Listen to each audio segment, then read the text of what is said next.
Hi, and welcome to the Portsmouth Travel and Tourism Show. My name is Dave Schulte. I'm the tourism manager for the city of Portsmouth. In today's show, we're going to visit 3 attractions that draw people to Portsmouth. We're going to visit the Hill House Museum in Old Town, then go to the Portsmouth Colored Community Library Museum on Elm Avenue, and we'll finish up today's show at Skipjack Nautical Wares on High Street. Want to show your Portsmouth pride? Visit the Portsmouth Visitor Center to find all kinds of clothing and merchandise that proudly bears the Portsmouth logo. The Visitor Center is located in Old Town at North Harbor, next to the Renaissance Hotel. The staff will be happy to help you plan your visit and help you pick out clothing and gifts. Here you will find sweatshirts, t-shirts, fleece, caps, and all kinds of sportswear and gifts to show off your Portsmouth pride. The Visitor Center is open daily from 9 a.m. to 5 p.m. Please stop by to say hello.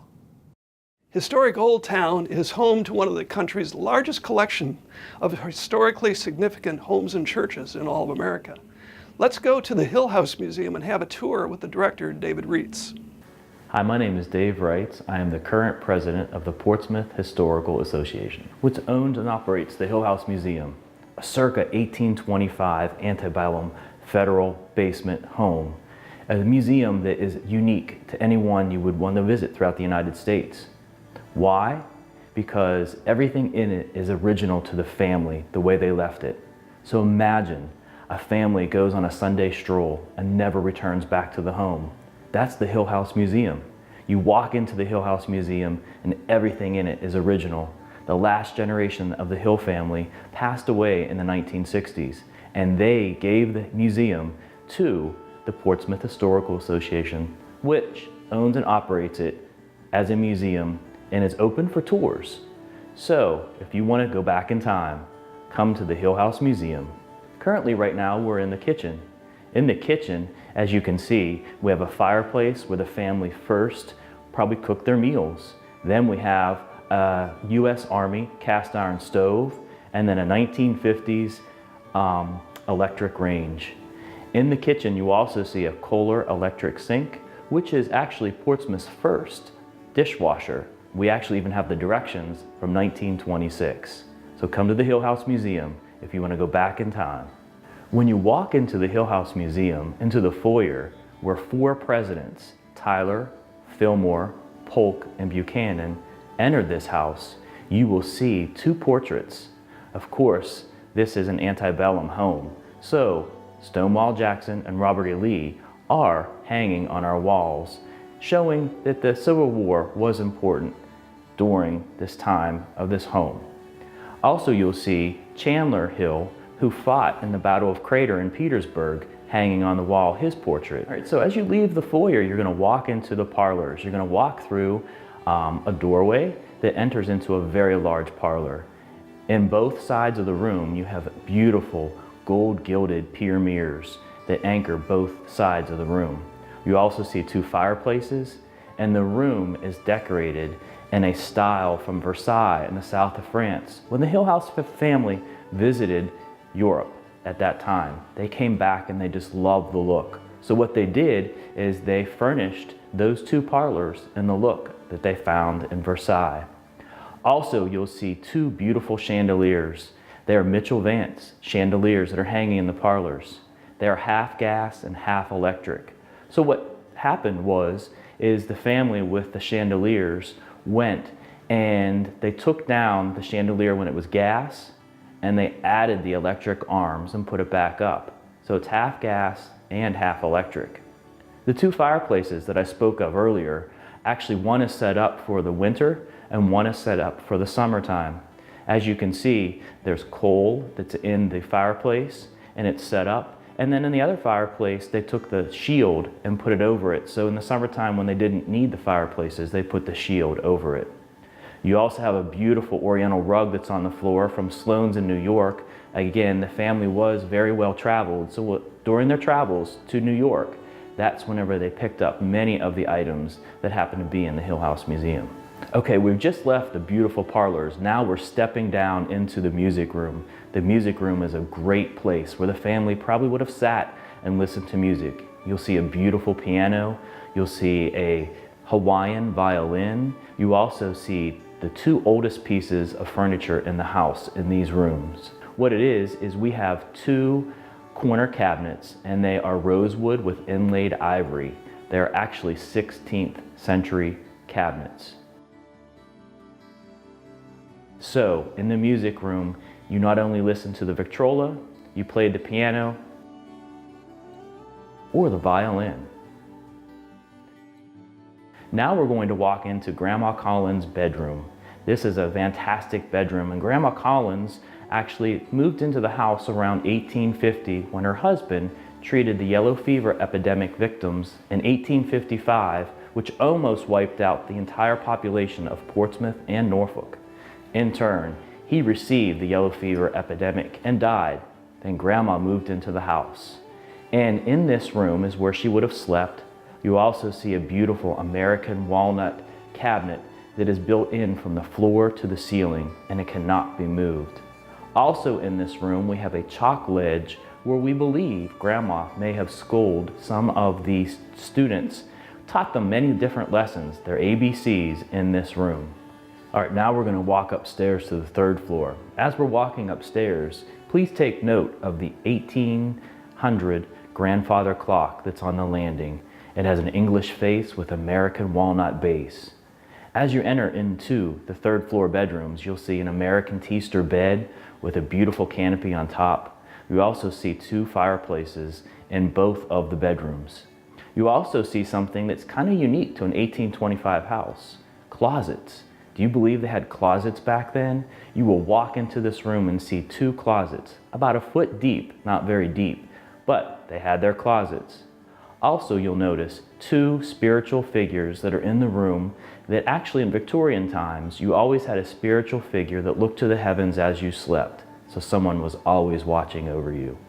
The Hill House Museum is an 1825 antebellum English basement home.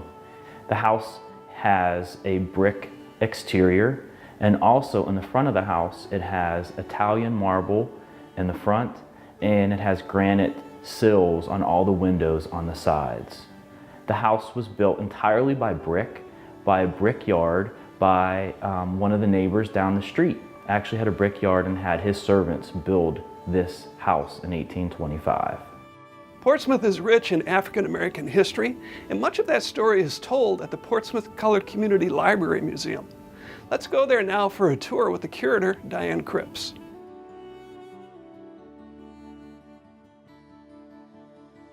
I'm Diane Cripps, and I'm the curator here at the Portsmouth Colored Community Library Museum.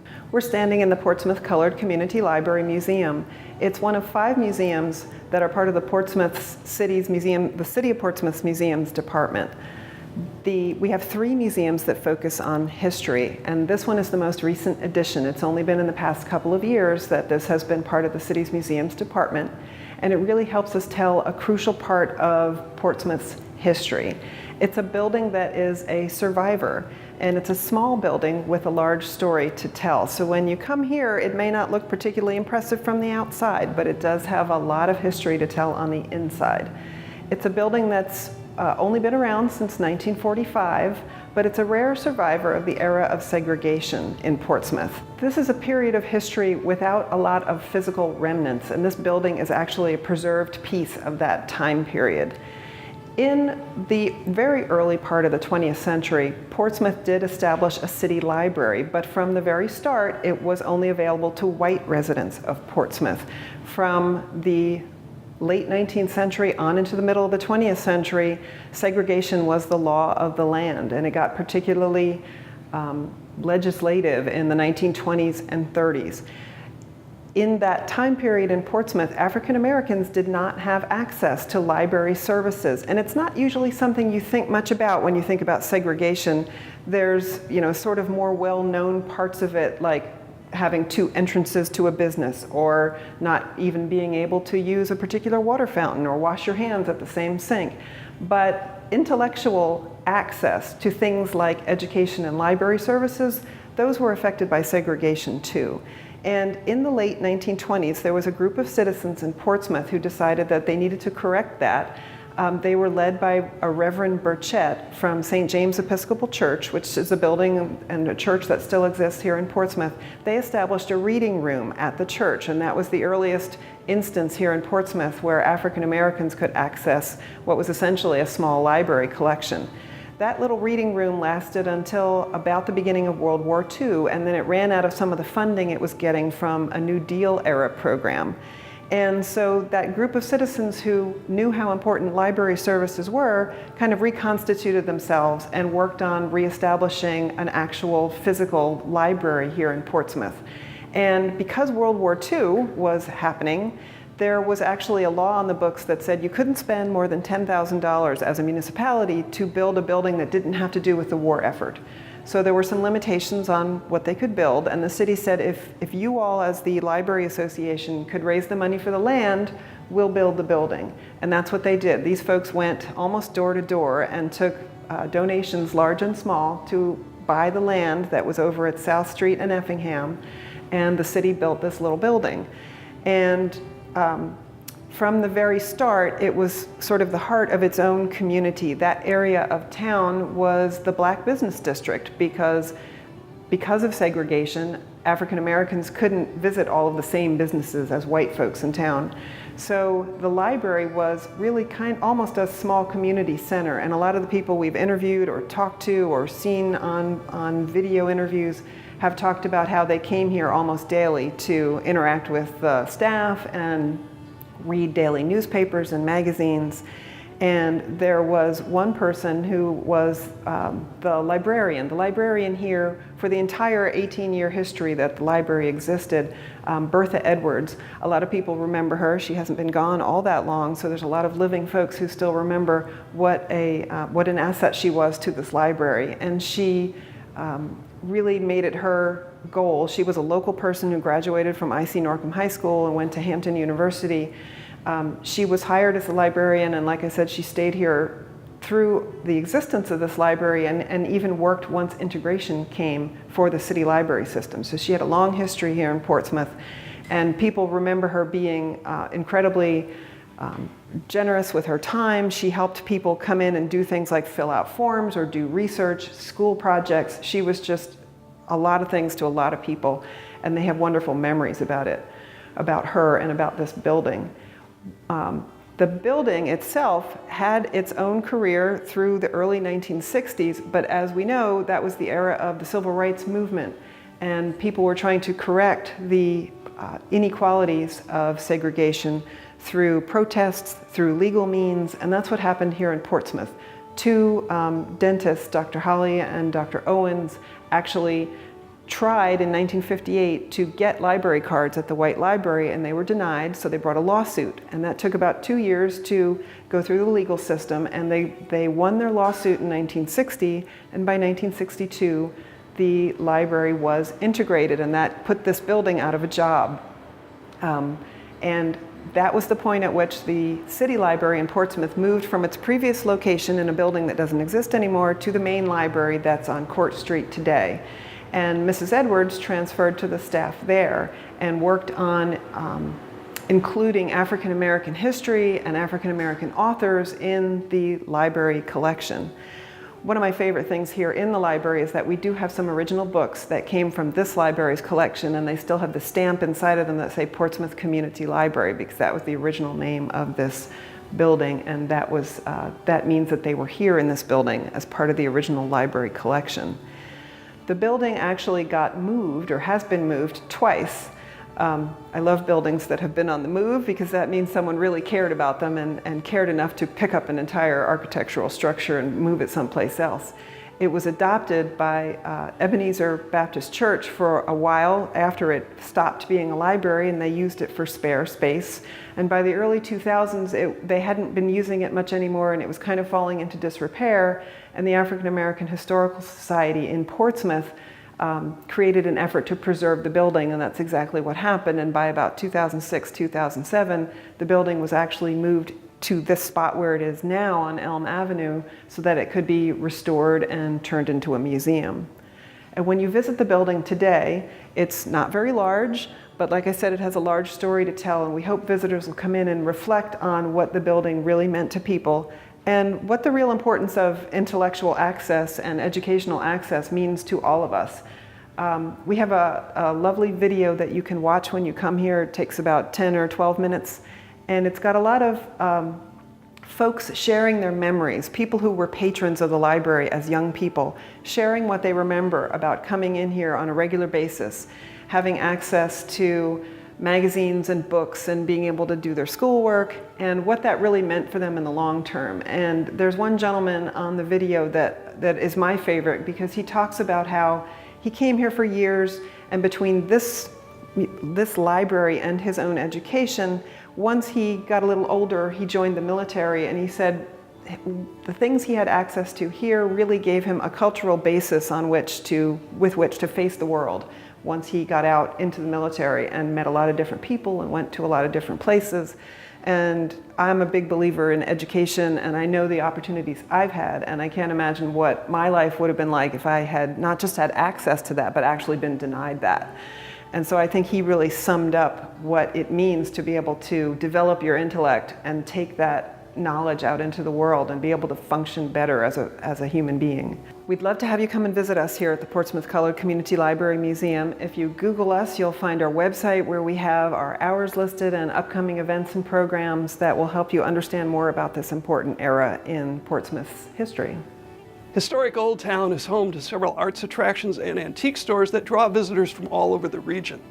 Let's go now to Skipjack Nautical Wares for a tour with the owner, Joe Elder.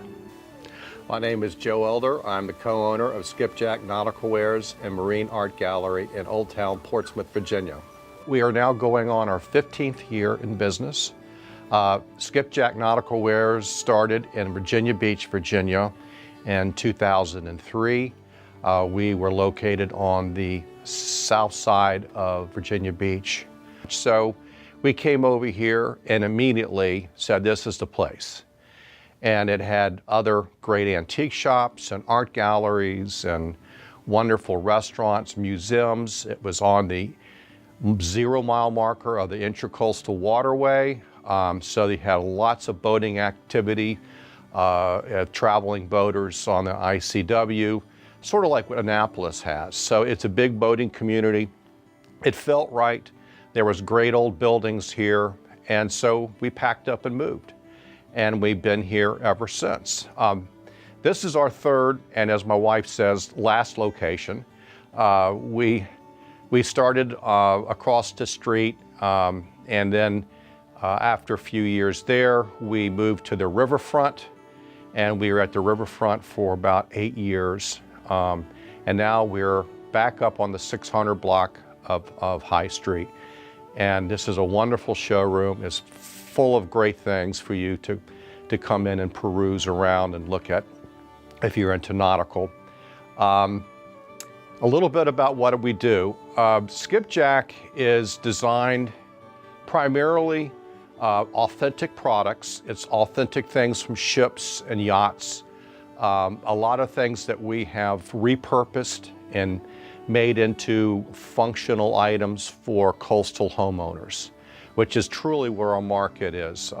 The majority of our customers are people who are decorating their home, and they want to have things that are high quality, that fit into that home market that we produce. So what we do is we take like old ship lights and we'll turn them into table lamps.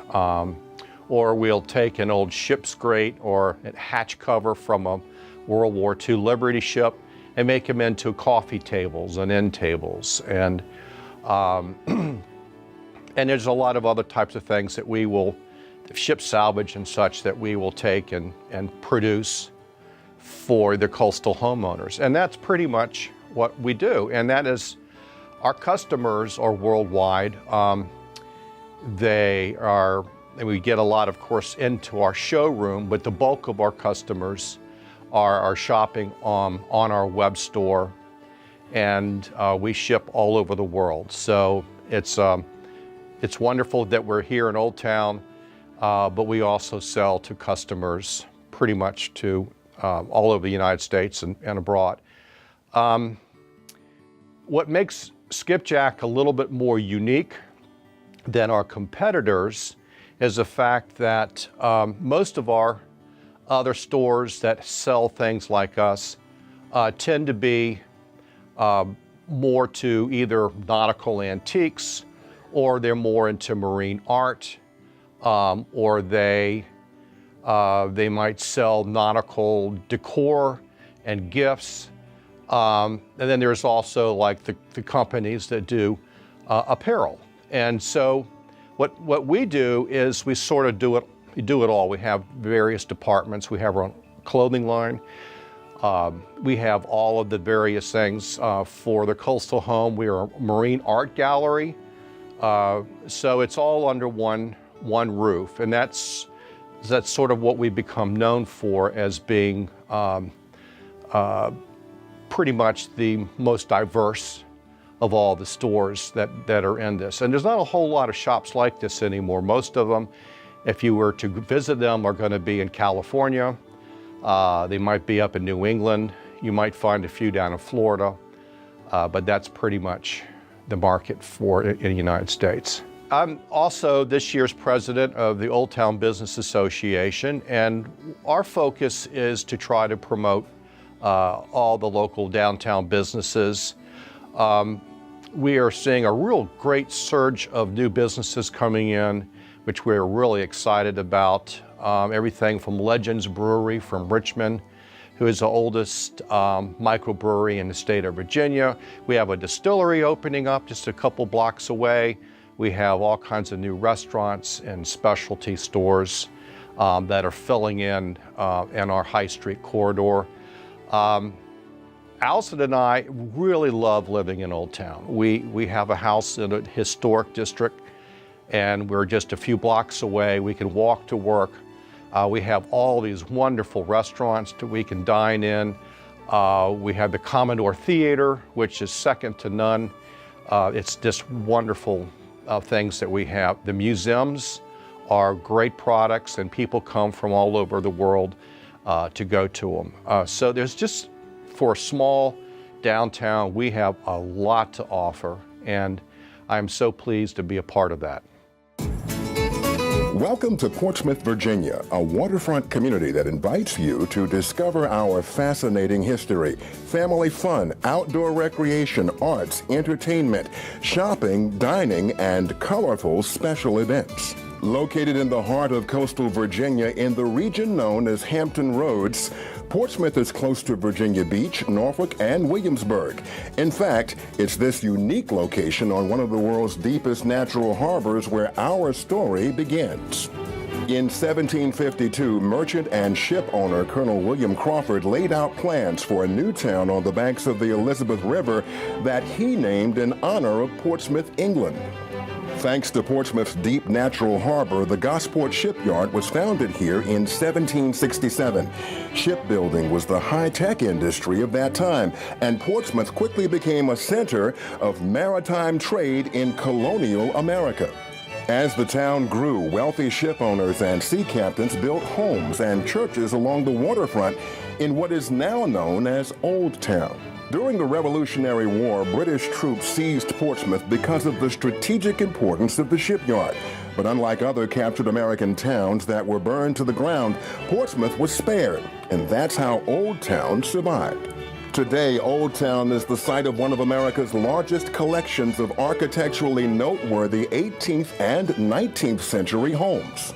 Visitors stroll Old Town's tree-lined streets to see more than 200 carefully preserved homes and churches.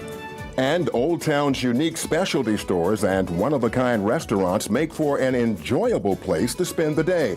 But Old Town is more than just a pleasant place to take a stroll.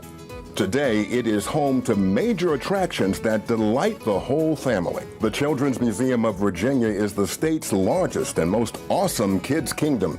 Kids step inside a world where bubbles grow large and the forces of nature spark their imagination. They can be a farmer, banker, scientist, or a stargazer.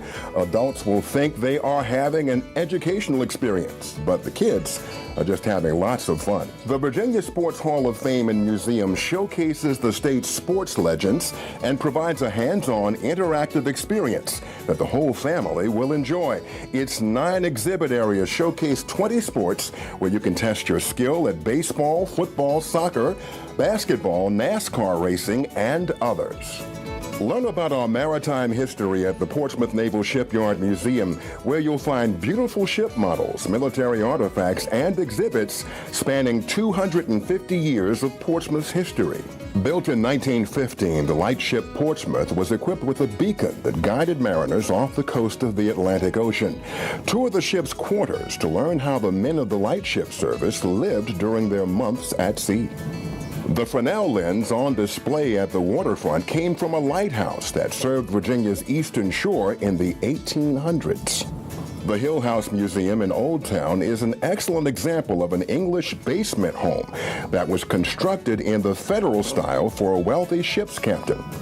As the site of a former plantation, Portsmouth's African-American history dates back to near the very founding of the Virginia colony.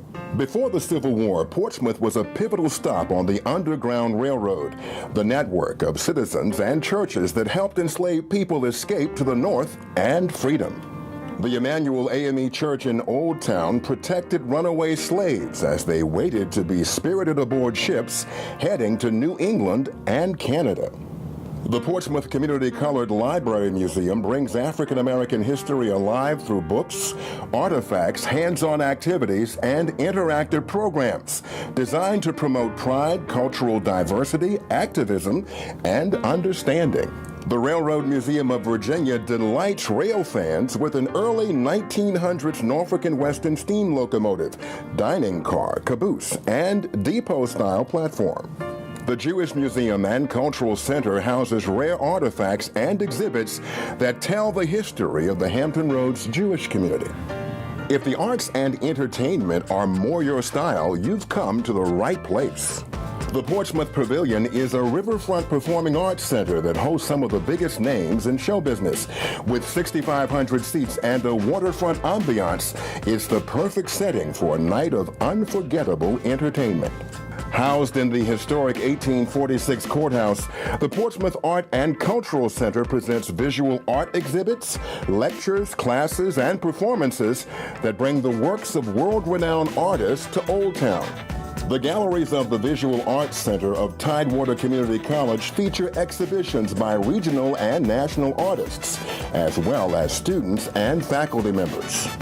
If you're looking for some outdoor fun, you'll find it here. Portsmouth is located at mile marker 0 of the famous Intracoastal Waterway. Thousands of sailors and cruisers drop anchor here during their annual migration north and south. And if you would like to get a good look at the Navy ships anchored in the Elizabeth River, hop aboard the ferry that connects Old Town with downtown Norfolk.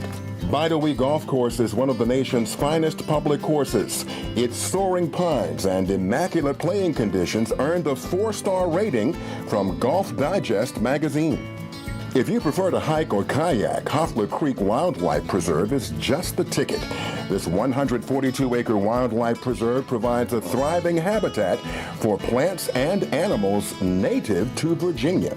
Paradise Creek Nature Park is a 40-acre urban park of restored forest and wetlands with 2 1/2 miles of hiking trails. And if you're looking for the perfect site for your group's next meeting, the Renaissance Portsmouth Norfolk Waterfront Hotel is one of the region's finest. Its waterfront location and outstanding service will be a hit with your guests. And finally, Portsmouth loves a good party. Our major annual festivals will put you in the spirit. A year-round lineup of events focused on entertainment, art, music, and food. Just pick your passion and join the fun. Thank you for discovering the new Portsmouth. Please come visit us soon.